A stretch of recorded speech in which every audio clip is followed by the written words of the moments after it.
So we have 5 world premieres this year and 16 UK/European debuts.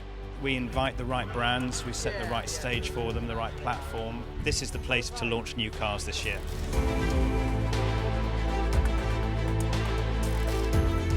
This is in fact the first time this car's ever been seen at a show. This is our latest TSRS commission, which is kind of our flagship model. All the key media are here, they're all perfectly organised. We're here because we would like to show our vehicle, which we were supposed to show in Geneva. So it's the first time we're showing it to the public. It's a world premiere. It's beautiful. I love it.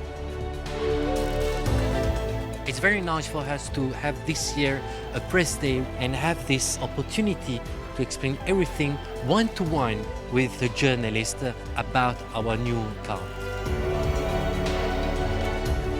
Bentley's here at Salon Prive showcasing all 3 portfolios of our Bentley Mulliner. Oh, it's incredible.